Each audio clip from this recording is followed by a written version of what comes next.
Le terme poète maudit provient d'un ouvrage de Paul Verlaine intitulé précisément Les poètes maudits, qui fut publié une première fois en 1884 et une seconde fois en 1888.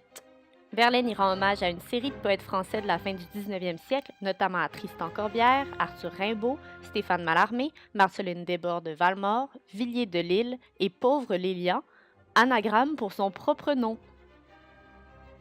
Oh mon Dieu! L'expression désigne aujourd'hui un poète sensible à l'excès qui, incompris dès sa jeunesse, rejette les valeurs de la société, se conduit de manière provocante, dangereuse, asociale ou autodestructrice. Bien que leurs poèmes ne soient pas dans ce recueil, d'autres poètes sont également qualifiés de poètes maudits. Edgar Allan Poe, inventeur du roman policier et précurseur du fantastique et de la science-fiction, Charles Baudelaire, grand poète de la modernité, et Émile Nelligan, poète québécois très reconnu aujourd'hui. Tragédie. Le poète maudit a une existence tragique marquée par le manque d'affection et le besoin de révolte.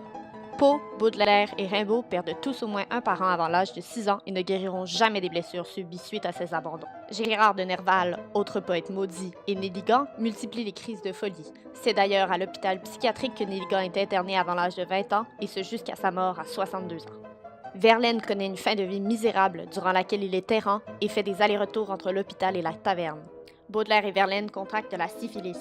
Rimbaud meurt à 37 ans après s'être fait amputer la jambe gauche. Bref, tous sont voués à un destin tragique. Malédiction.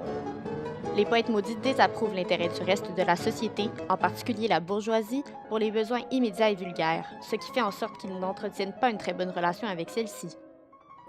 Ils sont pris entre le désir d'être écoutés et celui d'être en marge et à part des autres. Ils parlent du mal qui les entoure, de leurs démons, alors que la religion est au cœur de l'époque durant laquelle ils vivent.